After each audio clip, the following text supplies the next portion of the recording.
Imagine waking up one morning and realizing that almost everything your society believes about morality, truth, religion, and purpose is built on assumptions that no one has seriously questioned. Now imagine having the courage to challenge all of it. That was Friedrich Nietzsche. More than a century after his death, Nietzsche remains one of the most misunderstood philosophers in history. Some see him as a nihilist. Others call him the philosopher of individual freedom. His books have inspired psychologists, writers, artists, revolutionaries, and even those who completely disagree with him. But one thing is certain, Nietzsche didn't want people to follow him. He wanted people to think. Born in Germany in 1844, Friedrich Nietzsche was a brilliant student from an early age. His father, a Lutheran pastor, died when Nietzsche was only 4 years old, leaving him to grow up in a household filled with women, his mother, grandmother, and sisters. Perhaps because of this early loss, Nietzsche spent much of his life searching for answers to questions that religion alone could no longer satisfy. He excelled in classical languages and became a professor of philology at the University of Basel when he was just 24 years old, an extraordinary achievement. Yet despite his academic success, he was never satisfied.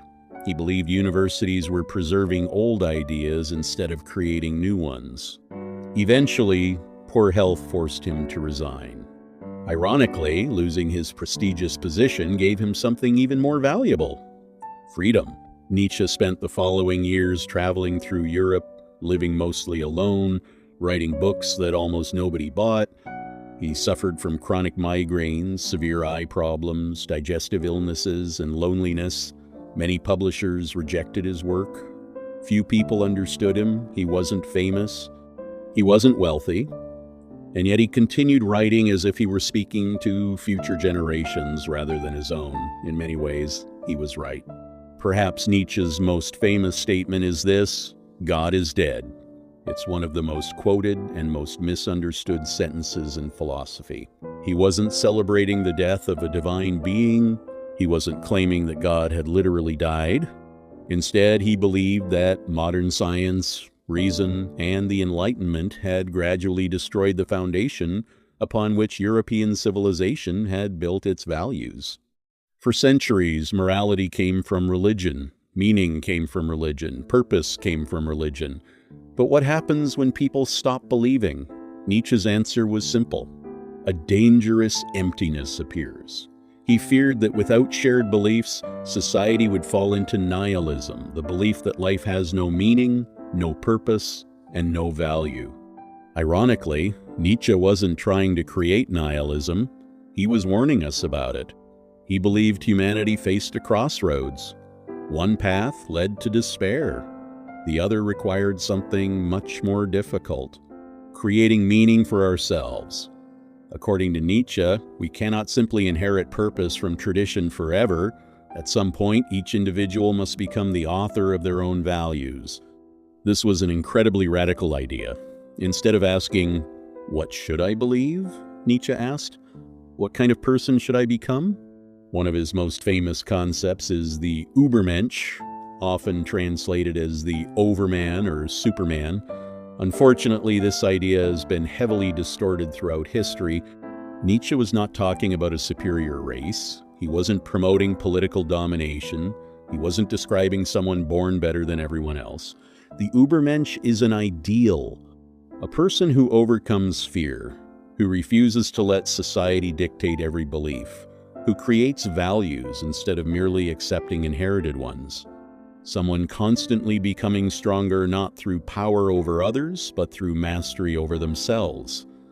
For Nietzsche, the greatest battle is never against another person, it's against the weaker version of yourself. This idea connects to another famous phrase, "become who you are." At first glance, it sounds simple, but Nietzsche believed becoming yourself is perhaps the hardest task in life. Because from childhood, we're constantly told who we should be. Parents, teachers, religious leaders, governments, friends, social expectations, even social media today tells us what success should look like, how to dress, what to buy, who to admire, how to think. Nietzsche challenged all of it, not because every tradition is wrong, but because blindly accepting any tradition means living someone else's life instead of your own. Another central idea in Nietzsche's philosophy is what he called the will to power. Many people mistakenly interpret this as a desire to dominate others, but Nietzsche's meaning was much deeper. He believed every living being possesses an inner drive, not merely to survive, but to grow, to overcome obstacles, to transform weakness into strength, to create, to improve, to become more than it was yesterday. The will to power isn't about controlling the world. It's about refusing to let the world completely control you. True strength, according to Nietzsche, begins within. Nietzsche also had a fascinating relationship with suffering. Most people spend their lives trying to avoid pain. Nietzsche thought that was a mistake, not because suffering is good, but because suffering often becomes the birthplace of growth. One of his most famous quotes captures this perfectly. "What does not kill me makes me stronger." While life doesn't always work that neatly, Nietzsche believed hardship reveals character in ways comfort never can. Without struggle, there is no transformation. Without resistance, there is no strength. Without failure, there is rarely greatness. He admired people who could look directly at suffering without pretending it didn't exist. They accepted reality and still chose to move forward. Nietzsche believed happiness should never be life's highest goal. Growth should, because happiness comes and goes, comfort fades, pleasure disappears. But becoming a stronger, wiser, more authentic person, that is a lifelong pursuit. Nietzsche believed that one of humanity's greatest mistakes is choosing comfort over growth.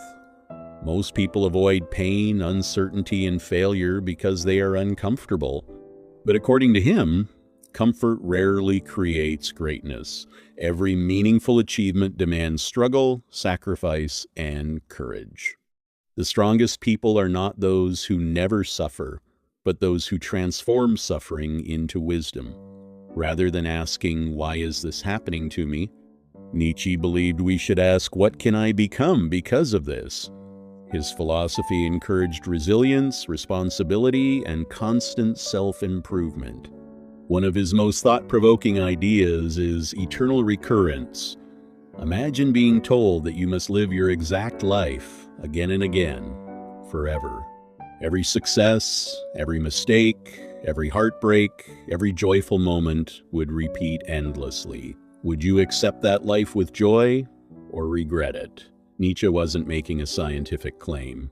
He was asking a simple but powerful question. Are you living a life worth repeating?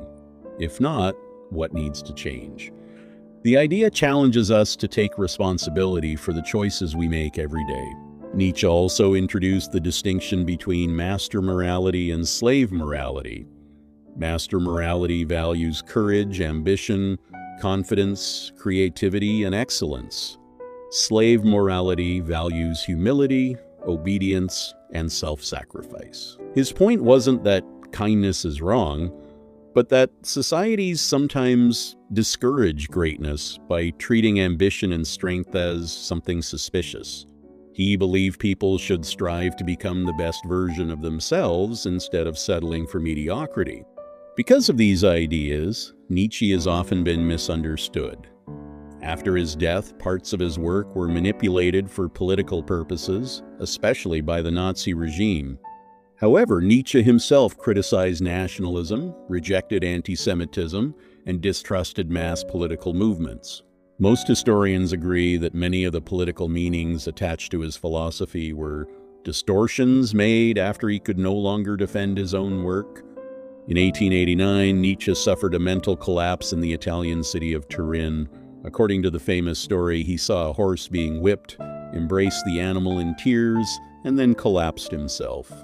Whether every detail is true remains uncertain, but he never recovered. He spent the final 11 years of his life unable to continue writing. Ironically, Nietzsche never witnessed his own success. During his lifetime, very few people read his books. Today, he is considered one of the most influential philosophers in history, inspiring psychology, literature, philosophy, and modern culture. Nietzsche never promised an easy or comfortable life. Instead, he challenged us to ask difficult questions. What if meaning isn't something we discover, but something we create? What if our greatest enemy isn't the world, but our own fear of becoming who we truly are? More than a century later, his ideas continue to inspire, challenge, and provoke millions of people. His message remains timeless. Don't simply accept the life you've been given, have the courage to create one that is truly your own. Thank you for listening. If you enjoyed it, don't forget to hit the like button and share your thoughts in the comments.